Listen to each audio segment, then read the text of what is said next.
to in a typical IC engine. It's like your mobile phones, wherein you typically will be charging your mobile at night at your home and then use it during the day. So that myth, so consumers have a concern, when they come in to look at an EV, the first concern is range and then is charging. So the good part is that when they see this car can give you a 300-kilometer range, and I'm not trying to push ZS particularly here, but a good, decent range is important for consumers to get onto the electric vehicles. Second, that they are able to charge it at their convenience. Third, that they don't feel guilty when they're at a traffic crossing, and there's no, emissions coming out. Fourth, when our consumers are seeing how much of CO2 they are saving, there is a pure thrill. I can share some statistics here just to get the meeting going. Our ZS EV customers in India, and this is not the most updated data because, some of the data we cannot reveal. It's all customer consent, obviously. But they have clocked in more than 10 million kilometers.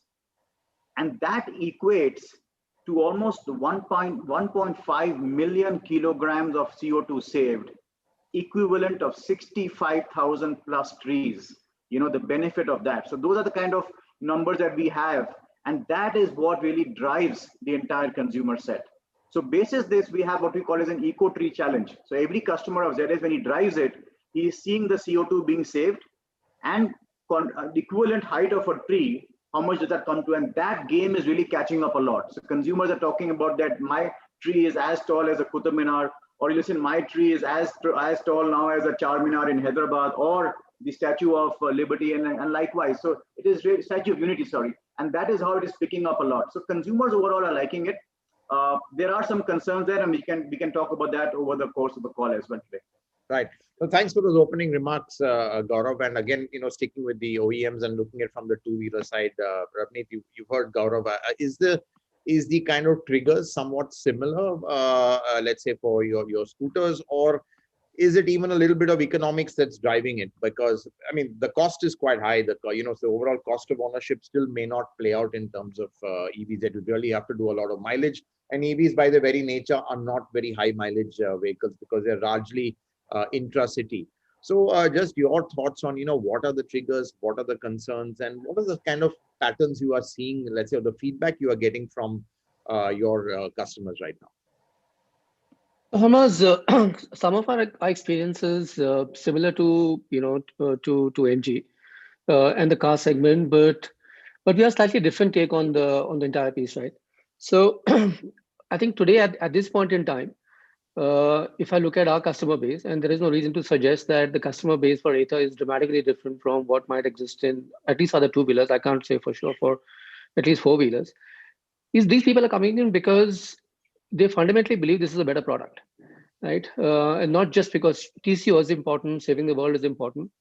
So from a technology point of view, they think they're looking at technology. They think EVs exactly are technologically superior than IC engines. It is at this wave of customers first, right? Because obviously they're more informed, more discerning, the early adopters, etc. So they come in because they understand that this is where the world is going, this is where the future is, and this fundamentally is a better product. And we spoke about the Gaurav mentioned about the pickup, acceleration, etc. The 450X is the fastest accelerating scooter you can buy in the country today, right? And that thrill is is very exciting, and a bunch of other things that just make it a good product. Now I know it's a little awkward to say this on World Environment Day, but I'll just share my perspective on how consumers see it, right? For an average consumer, they want to buy a good product. In the process, if they can save the world, that's fantastic.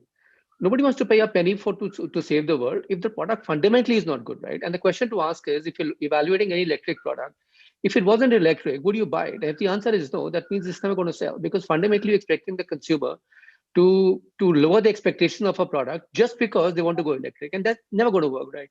So TCO is great, environment is great, but fundamentally, if the product doesn't make sense, it always becomes irrelevant. Which is why we believe that as OEMs, any OEM, the biggest service you can do to this industry is to build compelling products that wean people away from petrol. Because bear in mind, the petrol products are really great products. There is nothing wrong with them. It's not like there is a hole in the market and products are bad, and it's not like the Ambassador and Fiat, suddenly Maruti came and changed the world.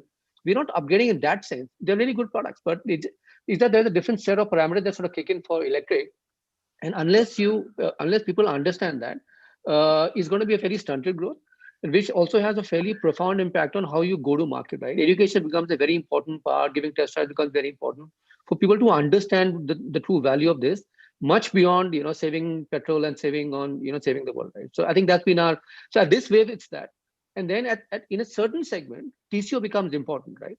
If you look at a mass delivery segment, logistics, etc. But even then, I would argue a bad product won't sell, because fundamentally, a product breaking down on that particular day means that day's livelihood gone, right? Any which way you see it, whether from a consumer perspective or a B2B perspective, I think fundamentally building comparing product, which is what we've seen in cars now, right?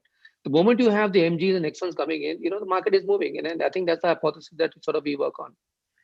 Right. No, that's very interesting to have that perspective, that people are looking at your products more from a product point of view, and they perceive EVs as technologically superior, which I think is a general perception as well, because that is the future.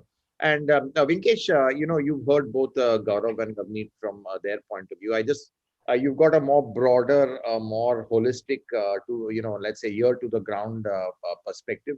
I mean, let's be honest, it's a very slow adoption yet of EVs, a very, very small base. It's growing, quite rapidly. There have not been fantastic incentives. There have been some. I mean, do you think the overall initial purchase cost is the biggest deterrent? Is it charging, which we'll come to, Sandeep? But the sense one get is if people charge it at home, it's not really so much an issue. Is the range an issue? So just wanted to get your sense of, from your experience, or let's say the experience of FADA, what are the triggers, and what are even, let's say, the impediments for, let's say, EV adoption? So thanks so much for having me for this, and I'm happy to be sharing with such great visionaries of electric vehicle in the panel. See, practically, the process of buying a vehicle is a very complex, highly involved consumer decision. A vehicle normally is a most expensive purchase made by an individual or a household, just lower than buying a home. So, what we have seen that, like Ravneet ji said, it has to be a full package what he is going to buy. It's not electric. It has to serve the purpose for what the customer or the household is thinking. And in serving the purpose, if it is electric also, it gives the biggest boost. So normally what we have seen the trigger for an electric vehicle buyers are, it's a niche product. So there are some environmentalist people so who look after that. So environmental friendly. One more concept which is coming on the down the customer line is it's future proof. So there are a lot of talks about EV as a future, and ICE, will ICE be there or not? Talk from the dealer side, I don't believe that we'll be able to shift from ICE to EV full. It will go parallelly in the market, but there are a lot of confusions in the customer. So which whosoever customers doesn't want to take a risk on ICE are also shifting towards EV, seeing it's future proof. And we should also consider that with the kind of fuel prices increasing, a mindset is also creating in customers that this is low running cost. Whatever be the electricity price, it will always be cheaper than running on fuel. So the fuel prices becoming a bit of a trigger, is that fair to say? In the last couple of months, people are evaluating. I mean, it still may not, let's say, make sense because the cost is so high, but is it at least making people more aware and thinking that, hey, let's consider an EV here? Yeah, obviously, that's one more factor. But as of now, since the prices are shooting up, it has become a bigger factor now when a person is thinking. And obviously, one thing what everybody is thinking, that it's low on maintenance. So there are no filters, there are no lot of things. So like people say, only 30% of the part line is being used. I feel it is more or less now. So all put together, the trigger for a customer is more on the economy part and the environment part. But one thing what is deterring today an EV buyer is the reach, I feel. So I remember one of the seniors in Mahindra used to say, "Jo dikhta hai wo bikta hai." And that is where I feel as a dealer that we are not on the right track. So uh, I forget about four wheelers. The highest number is from the commercial vehicle segment. And if you see the availability of electric three wheelers across India, across towns, and even small towns. So that is where the numbers are coming in if you talk of the ratio. Now, second, you come into two-wheelers. You find two-wheelers is the second best. Why? Because they are at least present in 5 or 10 big cities and with some good distribution system, maybe direct, maybe through dealers. But as you come towards passenger vehicle, you find there are only 2 or 3 manufacturers who are working on it. And with due apologies to Gaurav, still not giving the full importance, full focus as they give the focus to the ICE. So practically, if I talk about the best is Nexon doing some 60-70% of the market share. But they are, as of today, what, 2 to 3 months waiting period. So why can't they be producing more so that EV adaptability is faster? And as per me, they were at what 26 cities some time back. Today they have some 52 or 54 cities only available. So the point is, unless and until all the dealers are able to sell ICE and electric parallelly, we cannot say that there is an issue of adoption.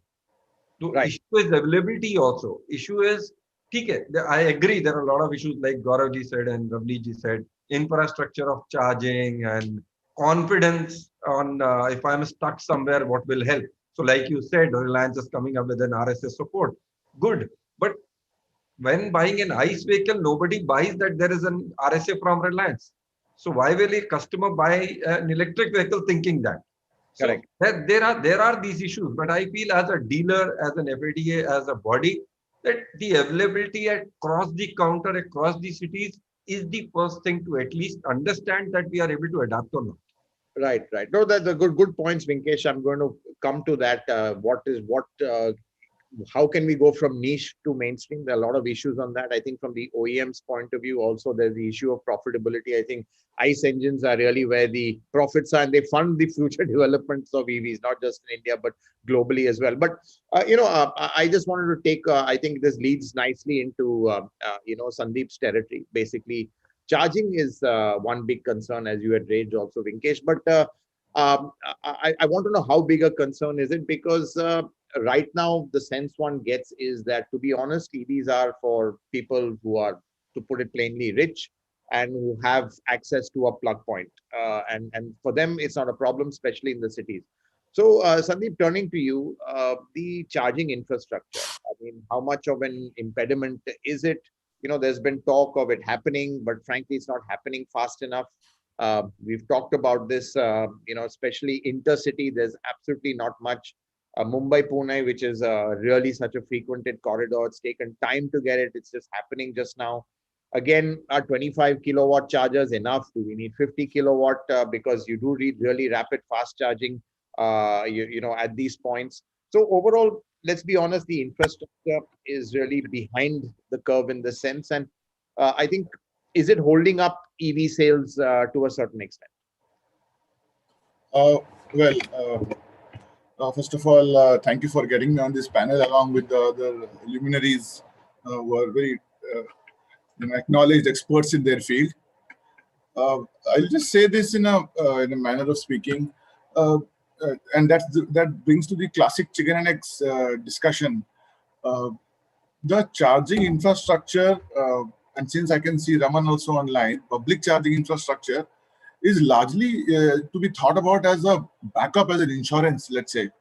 That you are very, uh, you don't need it every day, but it's good to know that it is there just in case. So I think that's the way we see it all. And from a consumer perspective, uh, because most of the times you will end up charging at home or your workplace. Uh, this is the largest, and this is the global trend. But having said that, you need a comfort when you travel outside the cities, or when you forget charging at home, for that matter. You need a comfort that you have a charger not very far away from wherever you are going. Now, in this direction, I think there's a lot of work being done by people like us, and along with the car manufacturers. And we work very closely with Gaurav's team uh, to identify the locations which are the typical stops for his customers. And hence, we are able to triangulate where is the customers taking a stop. along highways, along malls, and the usual locations. We do have about 500 plus chargers as we talk, and there are other companies also. The big thing is that the charger, public charger, and this is apart from the 4,000, I think 4,000 plus home chargers that we have installed for largely the OEM customers, which is where, and between all of these things put together, we have clocked about 25 million kilometers. So to that extent, with all these numbers, the total charging infrastructure of public that is getting used is minuscule. And this goes in line with the trend, global trend. What we are doing differently here is that we are making a lot of social media announcements to say that, look, here is a charger that we have installed, let's say in Mahabaleshwar. Here is a charger that we have installed in, let's say, Surat. Now, the moment you do that, there is an ecosystem that comes into play. That, okay, I go to Mahabaleshwar once in a month, once in a year, so that I can go for a holiday. Now I can take my electric car. Now those are the things, and we have identified hubs, city pairs, Mumbai, Ahmedabad, Delhi, Chandigarh. So those hubs that we have identified, and working along with our OEM partners again, like MG, like Jaguar, like Tata Motors, to see the heat map of where those people travel, and we are able to get to the charging locations here. And but still, I think the people are looking at electric vehicles as apart from a very logical purchase, which is it's good, it's value for money, it's cost effective, as Ravneet pointed out. But also they are looking at it as wanting to make a difference to the environment. And I would still believe that the green badge of electric car is still a very proud badge that people hold, even if it costs you slightly more. For people who can actually get to that. That green number plate you have is really a kind of badge of honor. It's a badge of honor. But Sandeep, I just, before I turn to Raman, I just want to you talked about people charging their vehicles at home. But let's be honest, in a city like Mumbai, how many people, or even Delhi, how many people have access to home charging? I mean, cars are parked on the streets, in societies, that sort of thing. So, sorry, did we lose him? Yeah, I'm there. You're there. Sorry. Okay. Yeah. So the point is, how many have access to, let's say, home charging? It's a very, very small amount. So when you look at it in the broader scheme of things, for the proliferation, there has to be some level of public charging, like you would typically go to a fuel pump, fill your car. That sort of network, that sort of infrastructure is what will finally proliferate, because in Mumbai, we just don't have the kind of, or let's say in big cities, we just don't have access to home charging. People live in high rises, cars are on the streets. It's just not practical or feasible. So that's a very interesting point. Amongst, let us say, 4,000 plus home chargers that we have installed, I can count on my fingers the number of issues that we have faced. And those issues, mind you, are not because there is no designated location for the guy to charge. Because even if it is off-street parking, the guy has got a designated location. He is able to make that decision. This is where my car is going to be, and this is where my charging is going to be. The problem, actually, Hormuz, you'll be surprised, is amongst the, this is something that Gaurav can bear me out, even in high rises, even in established housing societies, RWAs, whenever you buy an electric car, the kind of questions that the societies or the RWA people ask, and that guy has got a designated parking. I've got an exclusive parking for myself. I'm going to install a charger in my parking. But the kind of obstacles that sometimes come in when it comes to the electric company, not Tata Power, but MSCB or any of those, they ask too many questions. The society people ask too many questions. Why are you putting wiring so much? It's so ugly. Boss, I'm paying for it. This is my right, and I'm doing something betterment for the society in that sense. I'm spending my own money. So we land up spending a lot of time convincing the discoms as well as societies to get the chargers installed, and not so much the problem that you mentioned about off-street parking or public charging. Because whenever there is an off-street parking, we actually reach out to the customer and say that, look, uh, since there is a possibility that we don't have a location at your house, you want us to give us a location at your office, then he just holds our hands and takes us to the admin guy and says that, I want a charger in my office. And more than happy, the corporates, the large organizations see it very, very proactively, very, very progressively. And I don't think we have faced a problem. I mean, I can count it on my fingers, really. Okay, great, great.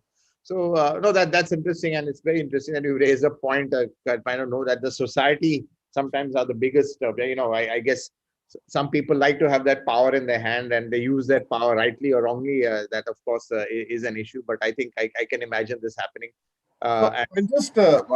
This is not meant to be as a complaint about the society. I think they're more curious to know what is it. So people come back in their shorts on a Sunday morning to take presentations from us to say, okay, what is the cost of an electric car? So those are the kind of questions that they have, and they didn't know whom to ask. So when we reached there, they said, "Boss, chalo aaj puch rete hain aapko sara sawal." Great. Okay, great. Super. I want to turn to Raman Arora. Raman, you've heard all the panelists speak clearly. I mean, insurance is a key component of any product. Let's say from an EV standpoint, are there any services you all can offer? Because in the end, this is a big investment, and it's securing the investment is what is quite key. So, I want to even talk about RSA, and then I want to even turn to both the OEMs that people have got stuck, for whatever reason. How do you deal with that? Does things like RSA become a little bit more crucial when you're dealing with EVs? True, yeah. Good morning to everyone. Let me say happy Environment Day to all. And this is one day we should celebrate entire year. So my take on health environment is that it's sustainable for an extended period. Ever since during my childhood, I used to see that ad on Doordarshan, where that you have to switch off your engine either on the traffic lights or when you're refueling. The intent was to create a thought. And today when I speak, I see a radical change made by all sectors to contain the carbon. Coming back to your question, Almas, you're true. RSA plays an important role, but today RSA services, which any of the insurance company offers, are restricted to what? Towing of your vehicle to a nearest garage or a home, or a minor road repair, or emergency fuel assistance, or a battery jump start. And flat and battery account for 60-70% of the total service. But when it comes to electrical vehicle, though the range of issue encountered by a standard customer remains the same, however, the treatment will differ now. In case of electrical vehicle, if a customer is stranded, right? So you have to ping a RSA who will come and take your vehicle to a nearest authorized garage. What is needed as an infrastructure is if you can take a portable charger to the place where the customer is stranded and charge it there, and without waiting time. When I say waiting time, it can't be in a minute, but yes, it has to be a reduced waiting time if a battery runs out. Here, the RSA plays an important role, and need is to create a lot of mobile vans. So if a customer is stuck going to Pune, Lonavala stuck, the mobile van goes to the customer, charges there. This could be one piece. Second, there could also be a reason where you need a electrical sports because of electrical vehicle. And today, the practical thing is the RSA vendor who goes is not a specialized guy. He's only meant to take your vehicle to the garage. What is needed as an R is that guy has to be specialized enough to handle some part of electrical work there and then, rather than taking the vehicle to the garage. So they need to bring this competency from the place of garage, from a lot of dealers, manufacturers to the place where the customer is stranded. Hence, RSA plays an important role. Today, RSA gives you a lot of services, and I think what is the most relevant piece, other than this service, what is needed is if your RSA can show closest charging points, say example. So one of the panelists gave an example of Marvelous, is the right example, but what if I can ping and say, here are the closest charging point where I can take my vehicle, or it could be a battery management service, or it could be trip management. So these set of services are the need of R to be included as part of RSA services. And we as an insurance company are in touch with this RSA to upgrade these all services to create that infrastructure so that anyone who owns a car can use this as the entire ecosystem seamlessly. Right. This is my takeaway on RSA. Thanks, Raman. And just sticking with the subject on, let's say, running out of range, RSA. I mean, Gaurav, turning to you. I mean, it's a it's a big range anxiety is a bit of a worry. Just what has been your experience with your customers? The feedback you've got, is range really an issue, or they sometimes has it been that they've been misread the way the range meter works, because it's not linear; it's in actual time, so it goes up, goes down. How do customers react to that? And even leading to Sandeep's point, which is on charging infrastructure, uh, how much of an issue is it, and how much of an issue is it not? Because I'm sure with some customers it's not, but there must have been some people who are looking at your product, but clearly, it's just not been practical for them. And what really needs to be done? Because here we are talking about going from niche to mainstream. Thanks. I think very, very valid points. To address the first part about the range, or let me just take one more step. Vinkesh ji talked about the overall, drive towards EV, and I think I definitely will add to that point that if we have more vehicle options, more model options from more players, it all gives a flip. It adds to the entire, EV segment, and that really helps. So definitely, the more the conversation, the more the communication, the more the general awareness drive really helps. For example, in Delhi recently, it was a very effective campaign, of course, before the lockdown, to try and move towards electric vehicles. We are seeing multiple states taking this action also. I'll just take a data set here, but at this point, Vinkesh specifically, why some of the states are not able to promote EVs is also a question, because only 13 states, 1-3 out of 13, maybe 15 at best, are the states which are offering some kind of little benefit of the registration charges for electric vehicles versus our entire country. I'm not saying that we should be giving subsidies, etc., but a key factor is that initial adopters, like even Ravneet mentioned, the early adopters, there's always that if we are clear the vision is electric, the vision is clean environment, then the early adopters should be the torch bearers for all of us, for the country and for the environment or everybody. And some amount of little benefits are always helpful for them to just take that jump forward. And that is, a good way to move it across the country also. On the range side, Hurmas, you talked about, I think it's very important to give a very clear perspective to the consumers, because there's always thing about what is a certified range and then what do you actually obtain in normal conditions. And I think we all have to try and look at taking the step of authenticity and really telling the consumer the hard facts. So for example, at least in the case of ZS, while the official certified range is 419 kilometers, we always also mention that in most conditions, you should be able to get a 300 plus range. So that really gives the consumer a perspective in his mind, and we have tested all of this also. So consumers understand that that is the kind of ballpark range he'll be getting in a normal conditions, like in most situations also, and these help. But again, a key factor is what would be a good range for an electric vehicle. So I would say anything more than 250 kilometers, 200 kilometers is good, because then you are able. Most consumers use 60 kilometers a day, on an average. In smaller towns, it's even lower, right? So if you look at that, if you double it also, you still have, 2 days of, you could say, the battery capacity to fulfill your requirements. In a case like ZS, is almost 3 to 4 days. So then you are kind of, sorted in terms of the range.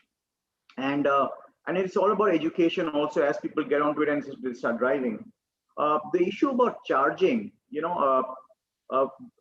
all the consumers who have come to our entire portfolio, we do a home survey for them, to understand where could the charger be put in, because we make it a part of the package. So on the charging, actually there are a 5-step process that we've got, and I think that helps consumers, and that will help all the listeners also. One is that there is an onboard cable, charging cable in the car, so any 15 ampere socket you can charge your car, and that typically is usually available in most areas these days. Is that the most commonly used still, Gaurav? It is available. So, the consumers who are not able to get a home charger put in, because sometimes they might, the load, like Sandeep was talking, the load factor might take some time. So that cable is good enough, because it gives you, it will still charge your full car, and it takes a longer time. Definitely, it takes about 16 odd hours. but then you're not going out every day, right? And you're not always juiced out every time. So you have a base charge, and at night time after 3 days, you can just plug it in and you are able to top up your car again, and you're sorted again for the next few days. The other part is about the home charging. And I think people who have, at least from the ZS customers we've been listening, is that home charger typically is taking care of like most of the requirements. And only when you are looking at intercity, etc., then there come questions come about, charging like pit stops on the way. And here, I think more and more work is happening. So like along with Tata, Power, we have been working also to see what are the kind of routes we're doing. So for example, look at Delhi. Delhi is a good base in north, and now you can actually go to Udaipur and Jodhpur also, because you're getting a charger put up in Ajmer. So Delhi, Jaipur is one charge. In one drive, in one charge, you can drive till there. You stop there for a coffee break, 30, 40 minutes, you're topping up your car. You take a 2-hour drive, you go a washroom break in Ajmer, 15 minutes, you top up your car, and you're reaching Jodhpur and Udaipur in the same thing. Likewise, the work is on from Delhi to all the way to Jalandhar. There are chargers in the midway Delhi Chandigarh highway, then there are chargers in Ludhiana, and there you come into Jalandhar. Same thing in south also.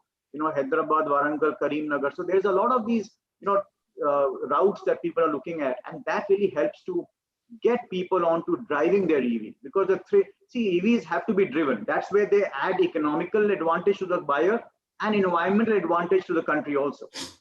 So the charging infrastructure work will continue, Urmas. I think it is a starting point, and I think at this point, more work required by all the stakeholders only helps. So the help would be in terms of more options for actual low-cost chargers which can be deployed at their home or office, as well as power solutions and charging solutions. There are a lot of marketplace options coming up also, where you are able to see on the screen of the car or also on the app what all chargers are available in your drive route. So just the way you're seeing petrol and diesel stations on the car on your map, you're able to see charging points also. So it is really helpful. So to your point about Mumbai, for example, also, we've been working with a lot of partners in Mumbai also. Yes, associations and condominiums do have questions, and largely it is not so much about, with due respect, about the power, but it's also about a sense that someone will say, what is the grid capacity? So can if 50 consumers come in and put individual charges, what's going to happen? Will the grid collapse? And likewise, so a lot of education has to take place. And I must say that a lot of condos are now having organized sessions. So charging companies, OEMs, associations are coming together to have learning sessions to understand what can they do instead of individual chargers, or can they put a spree of let's say 6-7 chargers together, make it like a green parking lot, and consumers can book and block their slots and charge their cars. Instead of putting in 50 for 50 consumers, can they put in 6-7? Because you can always have different time slots for charging your car, and likewise. So that reduces the pressure on the grid, as well as serves the purpose of having your chargers in place. In fact, on the chargers, more work is happening, Normas. In fact, many of the discoms are also working on varied rates. So can they have a lower tariff, let's say from 10 p.m. to 6 a.m. when the general load is lower on the grid? So incentivizing consumers to charge the car at that point in time. So normally your car is cheaper, it's 1 rupee to a kilometer for an EV at least, and I would say versus 6-7 to an IC engine.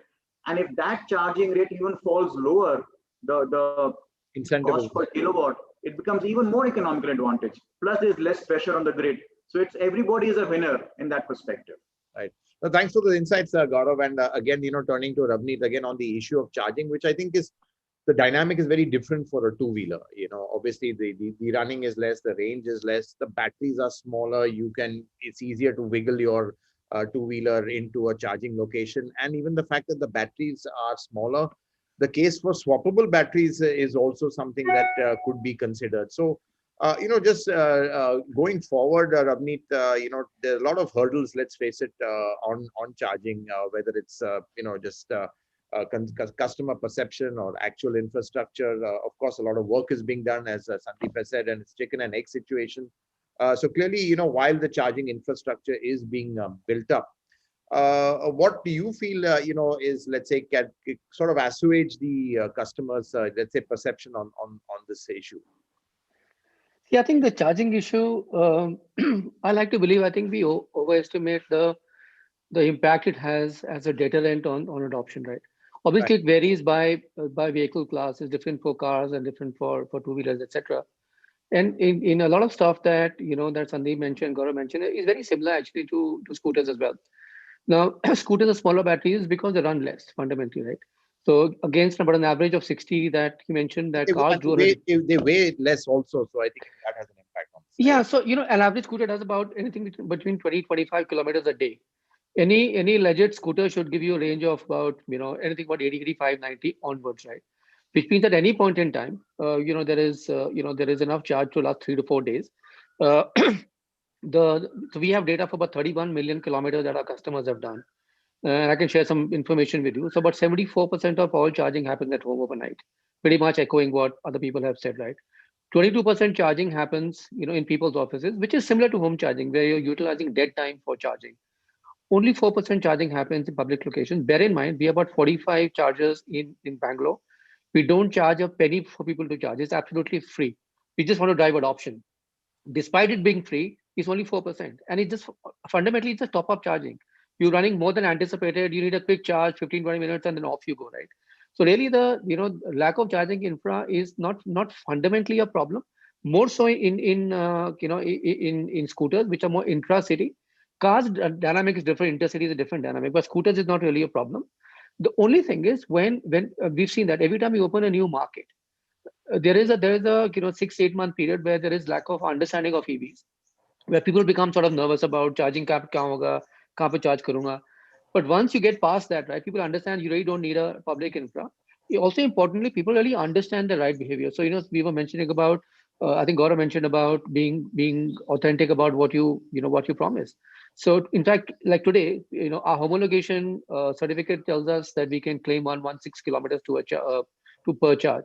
We don't even talk about that actually. We talk about 85 because that's what you're likely to get, right? You got to be honest about so people can plan. The other important thing is, so through the app that we have an Ather companion app. So it tells you not standard that, hey, listen, if 85 is what I'm claiming, if you have 50%, it's half of that. So it tells you the range you're likely to get based on your last month's riding behavior. Because every ride's different. Some are more aggressive, some are more passive, and therefore the range that you're likely to get is different. So every individual customer has an individual prediction of range, and after a point in time, people get calibrated on what they can get, right. So we really haven't any, even though we have we have an own RSA, they give a quick shot of charge that gives about 15 kilometers of range, and then on the scooter itself, we have preloaded the charging locations for Ether chargers. So you can go to the nearest charging location where you have. But we don't really see too much of that happening because people get to understand their behavior and how much charge is required and all that. And honestly, whether it's for a scooter you get about 85, 90, and if you get a car about 300 and 350 or so, that's plenty for intercity. I mean intra-city. Like there's really no problem at all. Right. But and what about the case for swappable batteries, Ravneet? I mean, there's a concept that you're running out of charge, you can just stop at a kiosk where you can just swap batteries and move. Do you think that's something that is feasible, or is it just too inconvenient and a little cumbersome? See, we could spend just 1 hour only on that topic. I can guarantee you'll still be less. But and see the swappable, if you don't dig deep, if you just scratch the surface, if you don't scratch the surface, it seems very obvious. Everybody has the same battery. You go take it out, put it there, and off you go. Like simple. Like what's the problem?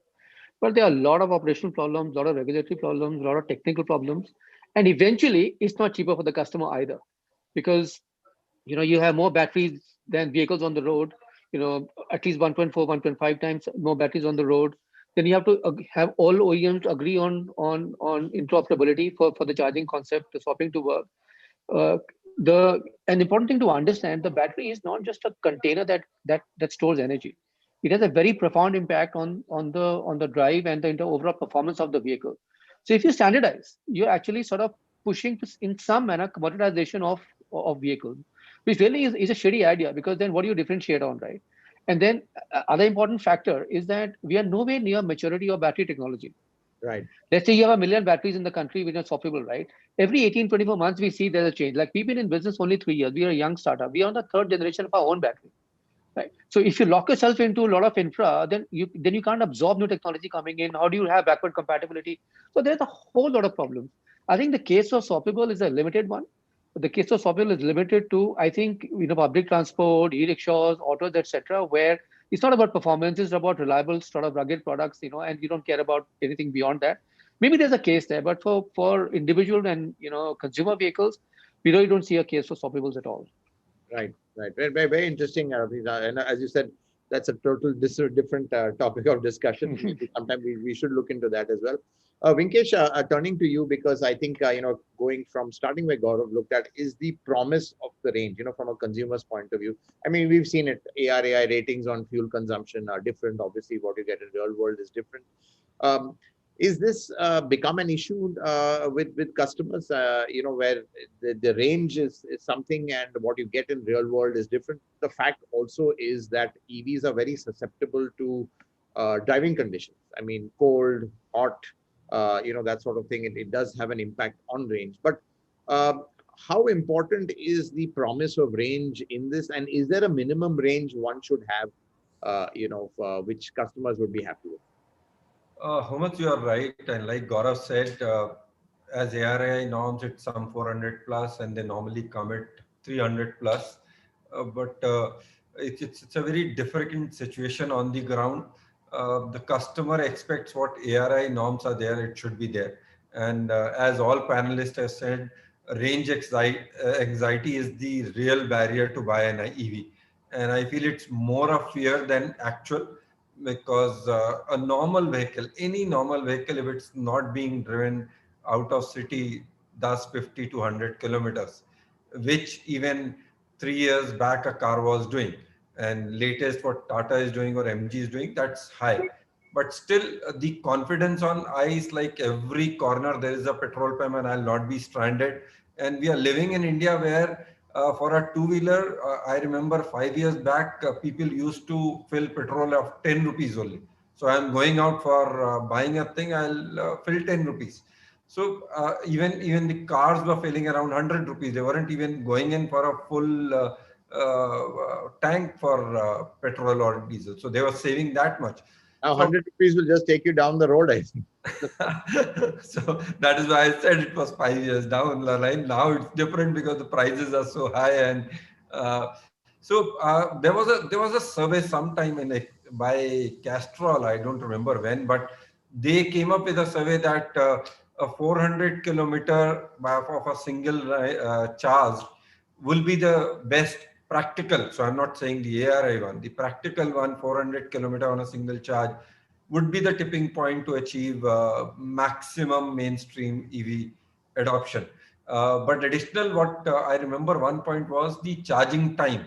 So no doubt infrastructure is important, but the charging time is also so the fast charge should be 30 minutes to max 40-50 minutes where they can do that. Okay, so whatever over the night is happening may happen, but whenever is needed, they can do a fast charge of 30 minutes and get something. So I feel additional, I'm not aware, the panelists can confirm, but what I also know that even the charging infrastructure is not universal, so it's not standard.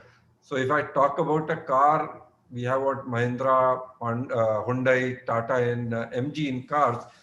They are not, they cannot charge each other products in each other. So if I talk of charging infrastructure, a lot of Mahindra dealers have charging infrastructure. Tata has it, MG has it. So if we are able to do something where every customer is able to get their benefit, I don't know how. So what you hear, non-Apple iPhones all are being charged by one port. Something like that, which happens, I feel the range anxiety and the infrastructure issues can be behind us. I'm not sure, but the panelists have to. But on the customer front, I feel it's more to do on education, more to do on availability. So, like I said, if every dealer has an electric vehicle, so at least there'll be no resistance from a sales consultant at the dealership against the electric vehicle.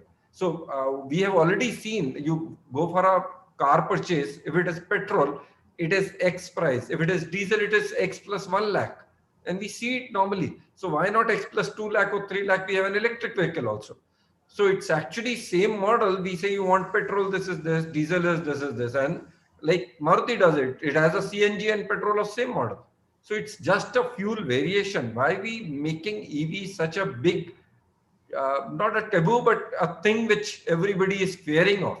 So Right. there are dealers who will support them. Even today, when you are driving and you have a breakdown somewhere, there are dealers who do RSA pickup of vehicle or on ground support. Reliance is there to do that. So I feel it's more to do on the education and the availability front, which will make this a bigger thing. I'm not saying that with doing all this will make it 10% plus of the market of the cars or the whole industry, but at least we are still in minuscule percentage. At least come to 4, 5, 6, 7%, where at least we are able to see electric vehicles all across India, and then people get more interested too. Then we can talk of increasing the market share by 10% or 20%, which with the current speed, I'm not able to even predict when we'll be able to see it, because still we are talking of below 1,000 numbers every month. If I talk of the cars, or if I talk of two-wheeler, that's below what, 5,000? I'm not sure exactly, but the numbers are 12 lakh two-wheeler industry, and we do 4, 5, 10,000 of two-wheelers, electric vehicles. No, we So, are way behind the race, that's for sure, compared to markets like China, for sure. But I think that I want to get into this as we wrap up. What will it take to go from niche to mainstream? But just before that, Sandeep, I think Vinkesh has raised some valid points. One, he talked about a 400-kilometer range. I'm not sure, to be honest, whether I would agree with that, because I think you're carrying a lot of weight, you're carrying a lot of cost. And the way to compensate that is with the charging infrastructure. Now, I think he raised a very valid point. We need a fast charging infrastructure. From what I understand, in India, the max we're going to go to is 50 kilowatt hours. Do you think that's enough? Because as cars become bigger, more sophisticated, have larger batteries, okay, we have luxury cars which are 80, 90 kilowatt hour batteries. That's quite niche. Nexon, MG, 30 to 45 kilowatt hour in that range, which is okay. But do you think fast charging is really the key? And is it really, in fact, let's say even a cost hurdle that beyond a point, it's very difficult to go, especially when you're going to fast DC charging and the much, much higher kind of, let's say, voltages and power requirements. So just your thoughts on that, as what Vinkesh said, as the real charging infrastructure being one of the real key, let's say, triggers for giving the comfort. So absolutely, I think charging infrastructure is definitely one of the triggers.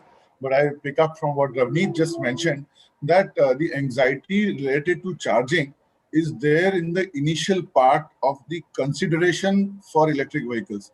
But once you learn slightly more, and when you know somebody electric vehicle owner, I think that anxiety vanishes of the charging. Reason being, as he also mentioned, and I think we all agree in the panel, that home charging plus workplace charging accounts for over 70%.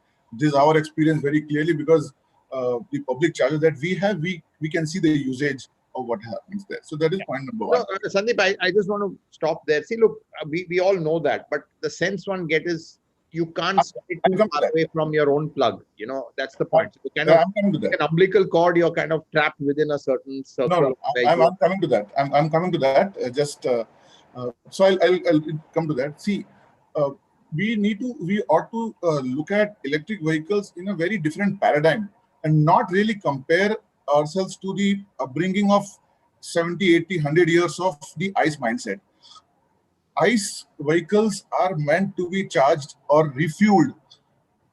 You go 10 minutes away, you refuel it, and you are up for 400 kilometers. I think the mindset here would be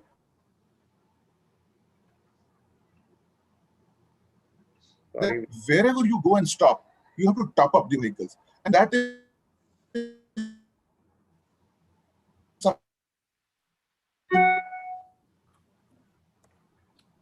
some signal issue, I feel. Yeah, Sandeep, sorry that you had a bit of a network issue there. You're frozen also. Maybe if you want to just switch video off temporarily until your broadband gets back, might help. Sorry, MG, a vehicle like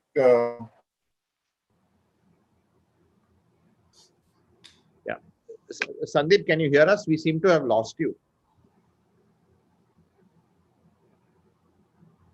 Can any of you all hear Sandeep? No, No, we can't. No. Anyway, he's coming back. We'll get back to him. No problem. I mean, we've got time. So, Raman, turning to you, all these fears, concerns. Sandeep. sorry. Okay, I'll just take. Yeah. So while 50 kilowatt is able to pack off a Mercedes or a Jaguar I-Pace also in 1.5 hours, an MG vehicle in about an hour or so. But most vehicles don't come with the zero charge. It's about a 15 to 20 minute top up is what is mostly required, which is the mindset shift that an electric vehicle needs. And this is where the education happens. And I'll just take half a minute on the digital platform, which is the application that we have. I was listening to what Mr. Gulati was saying, that the charging standards. So today, if I would just say, the Tata Nexon and MG and Hyundai and Jaguar and Mercedes are all having CCS standards. And fortunately, they all realize and appreciate the fact that charging is a very, very, self-supporting kind of a thing. So if MG Motor dealership does not support a Tata Nexon car owner, and if he comes for, so what they have done, and I can say this on behalf of Gaurav, they have opened the charging infrastructure to every other car of that nature. And we are putting that charging station or charging point on our application. So the customer, when he sees his application, he sees that there is a charger in let's say in Lonavala. Doesn't matter if it is an MG dealership or doesn't matter if it's a Tata Motor dealership, but there is a charger there and he can go and access that charger. Now, this is a very, very big thing that is happening. The charging standards, while there have been some confusion in the past, I think broadly the world has settled down at the CCS standards, which we are seeing it globally. That's happening. So, to my mind, that's a problem that is getting sorted on its own. And the people like us, when we talk about the platforms, we are doing some bit of making sort of features like smart charging, making availability like you can book your charger. So if I'm going from Mumbai to Pune, I know that I'll be there at Lonavala in about 2 hours or 1 hour. I can just book that slot if it is if charger is occupied by something. I think this is a platform which, see, charging infrastructure business is not about infrastructure. I always say this. It is very easy to put up a charger. Anybody can do that. The real game changer lies in being able to offer the customer centricity as well as the digital platform that sits on top of the charger. That's where people like us can really make a difference. Installing a charger is very simple. Really speaking, it's very simple. I think that's where people like us are trying to make a difference, and we are working very closely with the likes of MG and Tata Motors and Jaguar and all the other OEM brands. So that's right. Thanks for that perspective, Sandeep. And Raman, turning to you, I think I'd started off before Sandeep came back. You've heard all the concerns that there are. Vinkesh also has kind of cited some concerns about range and things like that. But looking at it from let's say your perspective and insurance point of view, whether let's say in terms of the overall cost of maintenance, fewer things going wrong with the cars. I mean, do you see, let's say, the overall cost, whether even safety point of view, that the EVs do have some benefit, or do you think there is still a bit of concern? Because I think a lot of people are worried about, which I'll come to also, that whether EVs can work in monsoon. Of course, they can, much better than IC engines. They don't have let's say hydrostatic lock, which a lot of engines have, and that's also covered by special insurance cover. So, just looking at your sense, what the trends you think would be going forward as EVs become more mainstream? Sure. almost before that, let me answer, and I wanted to add something which my panelist was saying. Today, the most why I feel anxiety when I'm driving a petrol car, which is very less today, because it tells you how many kilometers you can drive. This is one. And if yellow lights come, it means I have to refill. And today you see a lot of petrol pumps available, and it's easy to search Google and see you can reach in X number of time or a kilometer. If this problem of anxiety gets over in terms of infrastructure, various touch points, like each petrol pump have their charging points, I think most of the anxiety would be over. This is my answer as a customer, I'm saying consumer. And coming back to your question, does EV have an impact on terms of cost? So let me answer in two parts.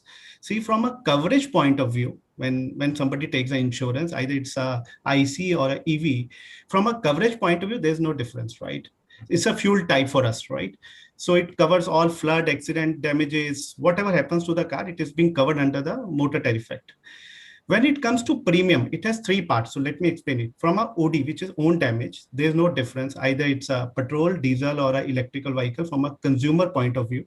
Having said that, on a long run, when we see number of vehicles driven and we see there's less in terms of because of speed, or it could be because of less impact on the external damages, it may have an impact, but not as of now. So own damage will remain same, either it's an electrical vehicle or a petrol or a diesel. But when it comes to add-on covers, then there's a difference. For example, in a petrol car, you have an engine, right? So you take an engine cover. A consumer will buy an engine cover for an X price. In case of electrical vehicle, you don't have an engine, so you don't have to buy that cover. Hence, your premium goes down to that extent. But having said that, for example, what one of the panelists was saying of having chargeable, portable chargeables, which you might still keep in a car, you might like to cover this as part of your electrical cover, as part of motor insurance. But yes, in terms of engine cover, you don't need that cover. But say example, somebody bought a motor cover for an electrical vehicle and some damage happens to a battery. I'm saying from the claims point of view. Then if he has bought a nil dep cover, which is a nil depreciation cover, and something happens to the battery, 100% of cost is covered. And if he doesn't buy, 50% of cost. So from a coverage point of view or from a premium point of view, there's no difference. But add-on, people will keep shifting their add-on based on the type of vehicle. From a third party, which IRD specifies, right? There's a premium arbitrage to the extent of 10 to 15%. So the premium in case of electrical vehicle is 15% lower than a normal IC engine. So yes, there's a difference when it comes to premium. As far as the maintenance of a car is concerned, which you referred to, as of now, there's no relation, right? Because we have to see the numbers and how it works out when the number of cars are there on the roads. But one thing which is coming out is a good behavior of driving, which we call it telematics. So either somebody is driving an electrical vehicle or a petrol or a diesel. If he's driving good, his driving behavior is good, then it covers into a points, and then it can be either loaded or discounted. But as of now, from a insurance perspective, when it comes to coverage and premium, there's no much of difference other than the third party premium. Right. So that's an interesting point. And I think what I'd also like to add is that, having driven EV so much, the fact is EVs are so easy to drive. In fact, they're ideal for, I don't want to classify, but let's say non-expert drivers or drivers who aren't good, because instant torque, linearity, you don't have to change gears, there's no hesitation, there's no turbo lag, there's no delay from the transmission. It's like driving to be honest, a golf cart. I don't want to make it sound derogatory, but just the ease of driving, I'm sure but that'd be very interesting. And we're good to see a trend at some point that, do accidents actually come down with EVs, largely because they are in intercity also, and they're much easier to drive. But that, I think, is a separate discussion. I just want to start, we are running out of time. It's been a fantastic discussion. And, the whole thing is, I think looking at our EV numbers, looking at our sales, where we are compared to the rest of the world, let's be honest, we are behind in the race. So very quickly from all the panelists, what I want to know is what will it take for EVs to go from niche to mainstream? I just want maybe 3 very quick points. I think largely I'm seeing a lot of questions. People are saying the fundamental cost of EVs is very high. So should there be more aggressive SOPs? Should the government be stepping in, giving some serious subsidies? Is it a range issue? Is it, other issues? Is it a mindset issue? So very quickly, Gaurav, starting with you, niche to mainstream, let's say 3 top things that need to be done. Firstly, we all have to understand that it has to get the right resonance. The surround sound of EV is very important. And that is starting to happen. but we need more stakeholders to step forward. And that means that I think the time has come now that all the stakeholders, whether it is the component manufacturers, whether it is the charging infrastructure players, whether it is the OEMs bringing in cars, let's go build up the scale now. It's not about if, it's about when, and therefore accelerate those plans and bring it to the ground. That is number one. Second, I would say is from an overall, there's a lot of progress and a lot of direction on the policy framework, but it'll be very helpful if there is more impetus there so that all the states can move to this one unified direction. And that will really be everybody. There's a lot of work happening already in terms of, the recent announcements as well, in terms of the 18,000 crores for the ACC, the advanced cell chemistry, etc. So such initiatives really helps. And to answer your question, you talk about the acquisition cost. Such initiatives will really help, to bringing it down over a period of time, provided we have the know-how in the country first. So obviously linked to that is building up the R&D capability, building up our own education institutes to know about the whole EV technology as well. And the good part is this doesn't require years of 80, 100 years of IC, because EVs is new to the world. So we can also leap and take a jump there. Like we've been working with IIT Delhi recently, but I think similar work by everybody will help the overall industry to move forward. I think that's very, very important. And largely, I would say that I think it's not about a debate about ICE or EV. It's about, both will coexist, because it will take a lot of time, to really have the threshold volumes and taking it further. So I think we should always be looking at coexisting for some time, of course. Number two, like I said earlier, bring in more products, have consistent policies, and overall, let's make the initial buyers, let's get the initial buyers to be torch bearers. And they are the ones who really have to, bring this confidence to the next set of adopters of EV. Right. Thanks, Gaurav. And Ravneet, turning to you, two-wheelers are more cost-sensitive segment of the market, and sometimes the delta between ICE and EV two-wheelers is quite high. Do you think fundamentally costs need to come down? Battery costs are also tumbling. Scale will also give you an advantage of cost. So I don't know, is cost one of the big issues to really see it going, very mainstream, or is it also other factors as well? So really, your thoughts on this. So see, how much cost obviously is a factor, and I'll just talk about that in a minute. But let me talk to you about what I really believe where I think the big upside is today, at least most certainly from a scooter perspective, and I would also argue from overall industry perspective. Vinkesh spoke about abysmal numbers that we sell on a monthly basis. I would stick my neck out and say that the demand is much more than what the numbers that we sell. Right? The numbers that we sell today doesn't reflect the reality of the demand of the market. Our big problem today, honestly, is supply. It's not demand. When I say supply, I don't mean supply chain. That's a different topic which I'll just talk about. It's just credible options. Like if you have like 20 lakhs in your pocket, how many options do you have? Vis-a-vis, how many options do you have in petrol cars? 1:100 maybe, right? If you look every 1 lakh, you have 10 options. If you look at scooters, every 5,000 bucks, you have a different option. When you come to bikes, 0 option. So what will people buy? Even if I want to buy, like what option do I have, right? So this fundamentally, like the moment, 2-3 big strong players come in, and I think Gaurav spoke about people coming together. You need credible product. You need options. If you have 20 options for cars and 20 options for scooters and 10 options for bikes, suddenly, even today, let's say magically tomorrow morning you have your option, you'll see, volumes going up dramatically, right? So there's a fundamental problem. Legit players need to come in, not fly-by-night players who import, assemble, rebadge, and sell. People who have a long-term view on the business and sell. That's the first one, right? Everything being equal, that's a big fillip the market will get. The second one is government has been incentivizing consumers through subsidy, which is great. And OEMs for manufacturing, which is also great, which are state governments. I think this somebody needs to look at the whole supply chain more actively, because unless that scales up, because not only from a predictability and supply chain, from a volume perspective, but also as it scales up, it impacts your cost and therefore your price. So but that's a problem to solve at a systemic level, not through subsidy. Subsidy is a band-aid which is required for maybe 2-3 years or so. But if you don't solve for supply chain and scale, you'll always be at the mercy of requiring subsidy from the government, which is never a sustainable option, right? So fundamentally, I think gadget players coming in, supply chain scaling up, and in the interim till that happens, central and state governments coming together and providing the band-aid that we need for at least 3 more years till sort of cost gets rationalized. I think after that, I guarantee, it's a hockey stick. It's a classic hockey stick. We're on the cusp of that. You can feel it if you're in this business, if you're there for a while. you can see it tingling in your skin because you're almost there, right? It's just a little fillip that we need. It was very interesting, Ravneet, and like you talked about the supply issue. Just before I go to Vinkesh, to get from the consumer side, when you talk about supply, do you also feel that we haven't really localized enough? I mean, even something like batteries manufacturing at the cell level. I mean, that's the basic which one would need to do. Do you think it's really localization more and more which needs to be done? See, localization is a supply chain issue, right? Yeah, exactly. Who, who would want to import if you can buy locally, right? Right. So So we don't today have to supply locally. we don't. I think for a lot of things we do. Like if I can just talk about Ather. So except cells, which we have no option because there is no Right. manufacturing here. I was coming to So the if you take the cell out, so 99% of our content is local. So we build our own batteries in house, and everything else is locally sourced. Of course, child parts and semiconductors still come from different places, and that's a larger issue to solve as a nation more than as an industry.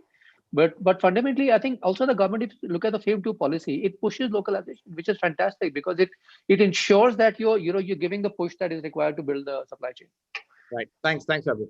Vinkesh, turning to you, clearly, I think Ravneet raised a very interesting point. Is we just don't have enough choice, and I think we've seen what happens with choice. I mean, we've seen everyone and their uncle jump into the SUV segment. Every manufacturer there with multiple models, the SUV segment has exploded. Clearly, certain segments there's not enough choice. They're contracting other issues as well. Do you think choice is one of the key issues, or is there something more than that? I mean, I'm coming to the cost factor. A lot of Gaurav and Ravneet have said cost is not so much of an issue, but I think at the end of the day, consumers, let's be honest, affordability is very, very critical for any vehicle you buy, and the EVs unfortunately are on the expensive end. So hearing them, I just want to get your sense. What do you think really is needed to go from niche to mainstream? So much, I'll give you this view from the dealer's side. Like I said before also, I feel one big issue is the production side, what Ravneet ji said. So like Tata still has 2 months waiting, but is not able to produce some. Second, obviously, like options are not there. I told you before also. If you talk of so many, there are about 20 car manufacturers, and only two are actually serious about electric vehicles. Hyundai is what 100 vehicle, 100 or 200 vehicle in a year, and Mahindra is actually now slowly moving towards commercial vehicle. They're not even present in electric vehicle cars. So I feel options are needed. And if you really want to make EV a mainstream thing, as a dealer, I could say that you'll need to give us something. So it's the same way like we are being sent to war and we don't have ammunition to fight. So we need cars. So you have to first improve your production. I'm talking from the dealer front or to all the OEMs. You have to improve your production and at least give us models to compare. I'm not saying the price is 3 lakhs more, range is only 200 kilometer or 300 kilometer. Let's face that. Let's have a product to sell and then face these issues. So there would be some 50% customers who will want 400, 500 kilometer range, or who are not willing to give 10% more or 25% more of the price. But there will be still a lot of customers who will want to try EV, who are still interested on the environment front, on the niche front, wanting to buy something different, provided it is there locally and the dealer can put the confidence in him that he is there to support him. So that is, I feel, and plus one thing, like I put a point on charging station of being universal, and Sandeep ji told. So it's an information to me. I'm in dealership business, an association. It's an information to me. So I feel the knowledge sharing on the electric vehicle front is needed, and not as an individual MG or Tata, as a whole body. Maybe the electric vehicle association, maybe Tata Power on their own or whosoever, has to come forward and inform everybody that if you buy an electric vehicle, you can go to any manufacturer service station which is selling electric vehicle and get it service. I feel the mind space, the issue of fear, range anxiety, infrastructure, all will vanish. I feel we'll all have to come together and push this not as a very niche thing. This is the thing which, like Gaurav said, it will coexist. We'll have to accept that and work like that. Right, right. No, that's very interesting. I think we're hearing all of you all that, it's not the usual concerns we have or even price range anxiety. It's just sheer availability, making a concerted push, and with that availability, creating awareness. And the fact that what's very interesting is that, the demand is much more than the supply right now. Supply, obviously, a lot of constraints still. And I mean, let's be honest that, EVs are still not profitable for certain OEMs who still will make most of their profits from the IC engines, which is really makes more business sense that way. So, Sandeep, turning to you again, niche to mainstream, you have a big role to play. I mean, but the sense I get is it's not charging infrastructure is not really the number one priority to do that, but it's still important. And then how do you see it panning out? I mean, just give us a roadmap of, let's say, 3 years from now. Where do you see us in terms of charging infrastructure? How soon will it take to become, I mean, it may take very long to become like, let's say, going to a fuel station and instead of getting liters, getting some volts? Okay. Okay, that's a good one. So I think we have today 500 plus chargers in the country, this is spread about close to 100 cities. So the big cities have got a larger concentration, and there are some small cities which have got, let's say, along highways. So this is one. We plan to go to around close to around 3,000 in the current fiscal. That's something which is as a clear-cut plan. And over a period, it will also depend on the vehicle penetration. And I can assure that we will be ahead when it comes to the proportion of vehicles to chargers, as in when that number gets established in a way. And you mentioned it's a number one priority. I give it back in a different way. So we call it ONE in our discussions internally. We call it ONE. So number one is the catalyst. I think they are doing a good job fairly, which is the government and the ecosystem overall. Of course, it can get better, it can get more structured, but that's one part. The ONE that I mentioned about here is to EVs to succeed. So O is options. As Ravneet very clearly mentioned, we need more options at various price points for this to. So you get a Tata Nexon is the highest selling car. Why? Because it's a very, very attractive price point. That's India is a very price sensitive country. So that is one, which is O. N is a network. And we promise to stay ahead as much as, and as a group, as a Tata group, we are committed to not just the sustainability angle, but we are committed to make this ecosystem grow and help in this transition. There is revenues to be made, but that's something as a commitment that we want to be ahead of the curve when it comes to the EV ecosystem. And the third one, which is ONE, is educate. And we are spending a huge amount of time in doing that. In fact, as we talk, there are teams who are there in residential societies to educate people about the benefits of. So we'll end up selling more electric vehicles than possibly the electric vehicle manufacturers themselves, because we need their charging. So ONE is what we believe. And I think we are very, very strongly committed to make this happen, willing to invest much ahead of the time. As much as possible. Thanks very much. And lastly, Raman, you've heard all the panelists. Just your thoughts, going from niche to mainstream. Obviously, I think the sense one gets is that more choice, customer has to have the confidence, comfort, these sort of things. Yeah, so other than what my panelists said on the buying, range and infrastructure, one thing which is more critical is to what you spoke about the RSA. What is needed of an RS to upgrade the knowledge of an RSA? For example, if customer is stranded, today instead of picking a vehicle and taking to a nearest garage, can he take a portable charger and charge the vehicle there and then in minimum waiting time? This is what a knowledge enhancement has to be done. Second, if there's some damage or some electrical works to be done, so you need a specialist. So this specialist has to be either at the place of where the customer is there, and all these specialists needs to be created in the entire ecosystem so that you can service a customer when he needed the most. So I think it is a part of infrastructure which needs to be built up, and this entire ecosystem has to be integrated in such a way when a customer buys a car, उसको बस ये लगना चाहिए, there's no worry at all. Now he can either, it's a range issue, there's no buying issue, there's no infrastructure issue, and he just goes and enjoys that car. Right. Thanks very much. And we are already running out of time. We have, we have time for a couple of questions. I think just one question, and we've got this from Uday Vikamshi, who's actually written in from YouTube. So we've got a lot of YouTube viewers also on it. And I think it's a very key question. Again, this whole discussion has been from the consumer's point of view. And the key question is, what is the replacement cost of a car battery, and will car makers subsidize this cost? Now, typically, this comes out of the warranty period. This actually is a question for most of you all, and even the insurance companies. Will there be a special cover for it after 10, 12 years? But just starting with you all, it's this battery cost.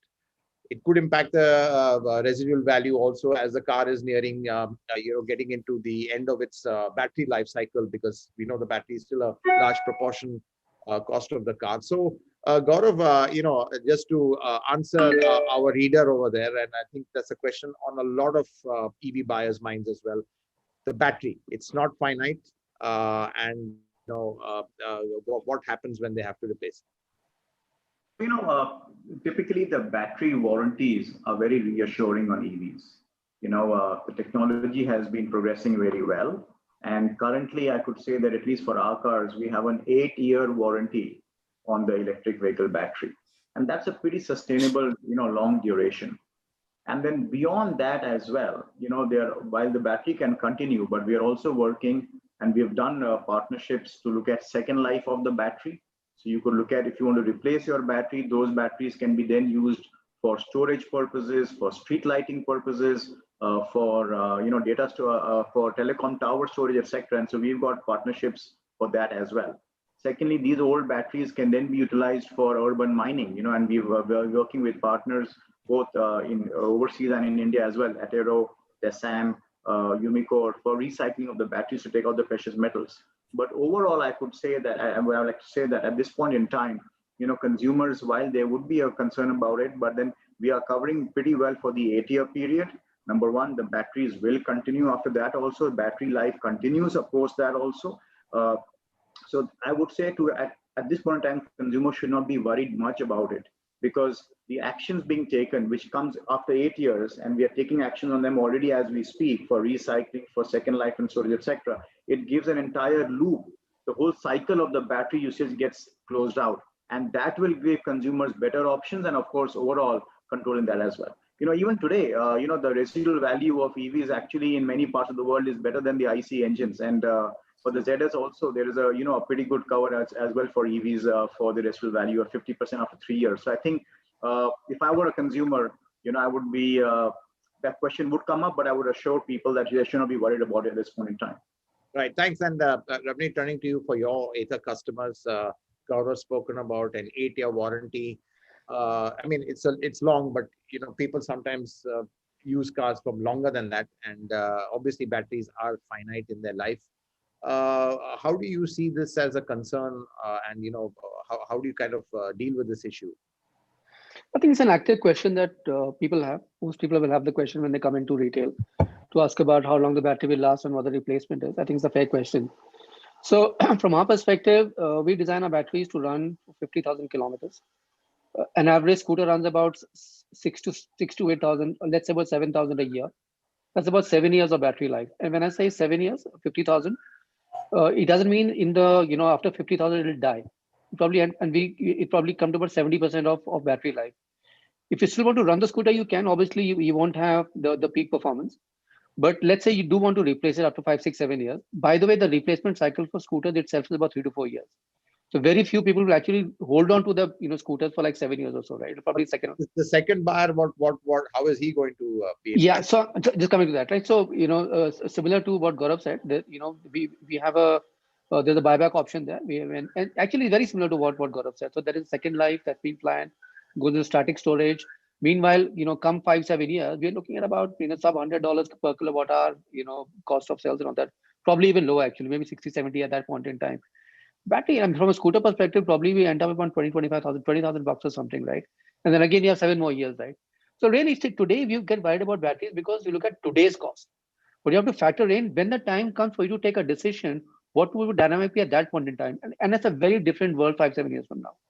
Right. Thanks. Vinkesh, you've heard both the OEMs talking about, the battery life not being so much of an issue. I don't know whether you think 8 years is enough, 7 years is enough. Do you think anything more needs to be done? Is this a big concern, especially when the car's getting into the used car market? Now, typically an owner might say, okay, I'm in my 7th year, I want to dispose of my car now. But who's he going to sell it to? And the person buying it, I mean, he will obviously factor in the fact that there might be some battery replacement, or battery may not go, but it may not be covered under the warranty. So just the dynamics of this, and just to answer the very valid question of one of our viewers. So much practically, I feel we are at a very nascent stage of this discussion. So as of today, we are seeing some electric vehicles in market for used cars, which have been sold some 5 years back. But that was a technology which was very, very old as compared to today's MGs and Tatas. So we are not able to get a good price on that, but you cannot consider that because it was a different world for electric 5 years from now. And practically, if like they all give 8 years warranty, and a customer normally rotation starts at 3 to 5 years. So the first time customer, this must not be a big issue, a battery issue. So going further, like Ravneet ji said, obviously the rates are coming down. It has already dropped 40% for the past 2 years, and it's dropping every year. It shouldn't be a big issue, but yes, like Sandeep ji said, education is most important for electric vehicle adoption. I feel there are a lot of myths in electric vehicle, and normally we get a lot of inquiries on electric, but those customers, once understanding, they don't normally come back to buy a vehicle, because there are still people who are the influencers on their buying vehicle. They are not still confident that is this the real thing in future, and should they invest so much in this vehicle, because the confidence is lacking. The resale price, what will it be? You cannot decide today because it's still, EV is still getting in. So these are some myths which we have to, you can say, by education, improve their learning, understanding, so that we can have a from niche to mass or a bigger number there. Right, right. And Mr. Arora, we can't see you, but I think Raman, you're still there. This is a very interesting point, especially from an insurance point of view. After the vehicle is gone past the warranty, battery life is coming to the end of its life cycle. What can insurance companies do to kind of protect customers to some extent? These are lithium batteries, hence these are harmful to environment. So we are also talking to OEMs and vendors to dispose of at a desired place, because it can't be, you cannot follow a normal process. There's a stricter law to dispose in a structured manner. Hence, we are talking to a lot of OEMs and vendors so that we can have a buyback options, so that it can reduce the cost of a customer when he changes the battery. So these are in discussion stage. Right. Great. And Sandeep, I'll give you the last word over here. The way you charge also can have, you can extend battery life. I mean, it's typically with a lot of batteries. And, is there, does one need to do deep discharge at some point, or, just the way one tops up? Let's say, from your point, tips on extending battery life. Okay, so two things. The big tips are, which is what globally the EV manufacturers suggest, that after every large, big cycle of a DC, you got to go back to at least AC, maybe in a short duration for a while. That combination typically works well. You should not ideally do it on a DC charger for a prolonged period continuously. So having said that, I think this is one of the tips. And of course, a lot of the EV manufacturers also share optimal utilization tips, which is, and finally, we are possibly the recipient of the batteries after the useful life in the car is over. Being a power grid, being a power utility, that battery which is there in a car is, even if when it deteriorates, it has got a very high utilization for us in the power sector, for battery storage, for our solar solutions and all of that. So, we are possibly the recipients of that second life of battery. And so, as I would call it, bring it on, get the batteries. We are game. Great. So, yeah, sure. Go ahead. I think the batteries, the technology in the battery is changing so rapidly as well. You're looking at solid state batteries, different electrolytes. In fact, we are working on a battery to give you a 500-kilometer range. So like Ravneet also said, that the cost is coming down, technology is changing as well. So I think the concerns are right, but like in every great leap of technology, this will surprise us all positively. As we move along in terms of costs, in terms of technology, in terms of range, all of this would be addressed over the next in a very, very short time than what we can imagine. Right. And I don't think it's just a leap of technology. To be honest, in some sense, it's even a leap of faith, because one just assumes that battery technology will improve to such a point, and the cost will come down to such a point that they become EVs become viable alternatives to mainstream ICE cars. And I think that's really what everyone is banking on. I think this is how it might even leapfrog over hydrogen and hybrids and other kind of, let's say, powertrain technologies, just because of certain constraints of the batteries which we have right now, which I think, as all of us know, they were hoping for some big breakthroughs in this. But I think I just want to end on saying that it's been a really fascinating discussion. And I think the consumer has really benefited from this. I think a lot of concerns have been addressed. And I think what clearly is there is that there is a genuine demand for EVs. It's not really so much the concern, but more the supply side. And I think it's really great that companies like you all have pushed and be pioneered this segment. I'm sure more will join, and when they do, the EV space will grow. And once again, thanks very much for joining us on this panel. Appreciate all of you giving us your time on this weekend, but that's when Environment Day was, and look forward to many more interactions. Thank you very much. Thank you. Thank you. Thanks very much. It was a pleasure.